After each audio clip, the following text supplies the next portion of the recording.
अब मैं सीधा आपसे डायरेक्ट प्रश्न पूछूंगी। आपने कहा रामचरितमानस पर अगर कोई टिप्पणी करता है तो हिंदू होने के नाते आपको भी बुरा लगेगा, मुझे भी बुरा लगेगा और इस देश के उन तमाम हिंदुओं को बुरा लगेगा जो आस्था रखते हैं। अभी जो ये विवाद खड़ा हो रहा है और जो बातें स्वामी प्रसाद मौर्य लगातार कर रहे हैं, प्रेस कॉन्फ्रेंस भी कर देते हैं, ट्वीट भी कर देते हैं, क्या वो बयान, क्या वो टिप्पणी राजीव राय की भावनाओं को आहत कर रही है या नहीं? मैं पुनः बोलूंगा, मेरे नेता अखिलेश यादव जी हैं, उन्हीं के प्रेरणा से राजनीति में हूं। अगर कोई ऐसी बात करते हैं जो मुझे नागवार गुजरेगी तो मेरी भावनाएं आहत होंगी। और जहां तक मेरी जानकारी है, स्वामी मौर्य ने भी वही बात कहा है। बाद में चाहे सुधारे हो चाहे जो भी हो, लेकिन वर्तमान में पार्टी की जो लाइन है, जो राष्ट्रीय अध्यक्ष जी की लाइन है कि रामचरितमानस का कोई विरोध नहीं है, भगवान का कोई विरोध नहीं है, दो पंक्तियों में जिसने समाज के एक वर्ग को अगर वही मतलब समझा जा रहा है जो दशकों से या सदियों से समझा जा रहा है, तो आप भी एक नारी हैं, आप ताड़ना के अधिकारी हैं क्या? सच को सच बोलने में क्या गुनाह है? अगर वो लाइन सच है, तो राजीव राय जी, ये वो लाइनें हैं, राजीव राय जी, ये वो लाइनें हैं जो शायद आप भी बचपन से पढ़ रहे होंगे, मैं भी बचपन से पढ़ रही हूँ।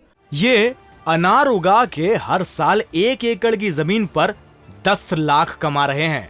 उनसे सीखना है तो फ्रीडम ऐप को अभी डाउनलोड कीजिए। और वो करोड़ों हिंदू बचपन से पढ़ रहे हैं जिनके घर में भगवान राम की पूजा होती है, जो रामचरितमानस में आस्था रखते हैं। आपने इससे पहले क्यों नहीं प्रश्न उठाया? आपको उठाना चाहिए था कि नारियों का अपमान हो रहा है, आपको सवाल पूछना चाहिए था सर, शुरुआत अपने घर से कर देनी चाहिए थी। अगर इतना ही आपत्तिजनक इन टिप्पणी इन दोहों में कुछ लिखा हुआ है राजीव राय जी, तो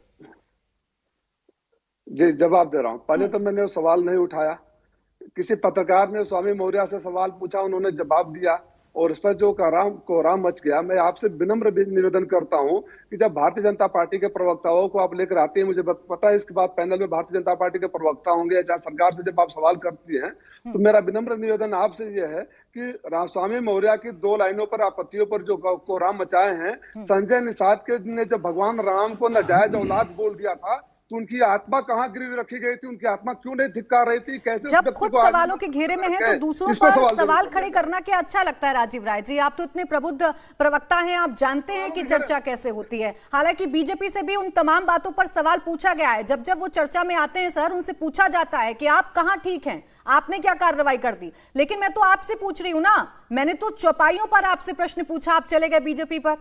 ये रवैया तो नहीं सही हो सकता ना। आप मुझे बताइए, या तो आप सहमत हो सकते हैं या असहमत हो सकते हैं। प्राची जी, फिर दोहराऊंगा, मैं सच को सच कहने में कोई आंच नहीं है। मैं इस सवाल पर आज आप हमसे पूछ रही हैं तो मैं आपको जवाब दे रहा हूं। मैं आपके घर आके जवाब तो नहीं देता। ये मुद्दा, मेरा पीड़ा ये भी है कि जिस समय बहस विकास के मुद्दे पर होनी चाहिए, जो आपने मेरी पीड़ा का, मेरा पीड़ा ये भी है कि जिस समय बहस विकास के मुद्दे पर होना चाहिए, भ्रष्टाचार के मुद्दे पर होना चाहिए, बजट पर होना चाहिए, बेरोजगारी पर होना चाहिए, अपराध पर होना चाहिए, कहीं ना कहीं इस मुद्दे को आवश्यकता से अधिक उछाल देने की वजह से सरकार से मोड में चली गई। थोड़ा सा करेक्शन करिए। आप मुझे बताइए, क्या ये चर्चा हम लोग अपने मन से करवा रहे हैं?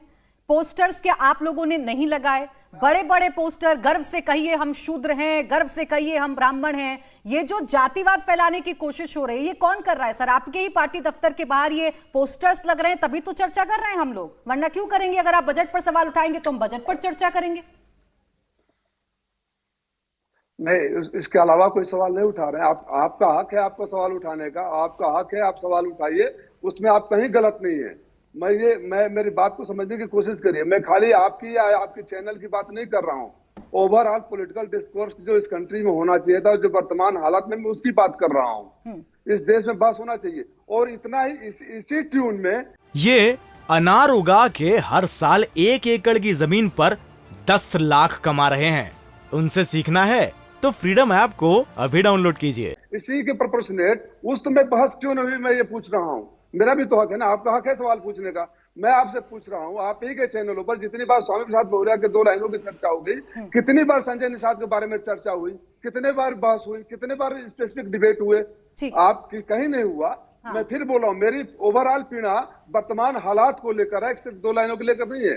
मेरी पीड़ा है कि नौजवानों की बात की जाए, किसानों की बात की जाए, मजदूरों की बात की जाए। अच्छा, देश सर, ये जिम्मेदारी आप लोगों की भी है ना कि आप किसानों की बात करिए, आप गरीबों की बात करिए, आप देश में मुद्दों की बात करिए। आप ही अगर जातिवादी को, राजनीति को बढ़ावा देंगे तो हम तो सवाल पूछेंगे राजीव राय जी। हम तो सवाल पूछेंगे और आपकी वो जो पीड़ा है वो भी जानने की कोशिश करेंगे।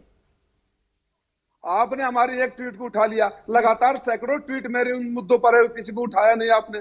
तो ये तो होता है पिक एंड चूज, जो सूट करे भी मीडिया के एक सेक्शन को या भारतीय जनता पार्टी को, बहस का मुद्दा हो गया। मेरे राजीव जी, ये देखिए देखने का नजरिया है। मैंने आपसे पहले भी कहा, जब आपकी कोई पीड़ा है और उस पीड़ा को हमने अगर देखा और आपसे पूछ लिया तो मुझे नहीं लगता सर इसमें कुछ गलत है। खैर, बहुत शुक्रिया आपका हमारे साथ जुड़ने के लिए, हमें वक्त देने के लिए। इंडिया टीवी हर वक्त हर जगह डाउनलोड करने के लिए सर्च करें India TV news Google play store या ऐप स्टोर पर।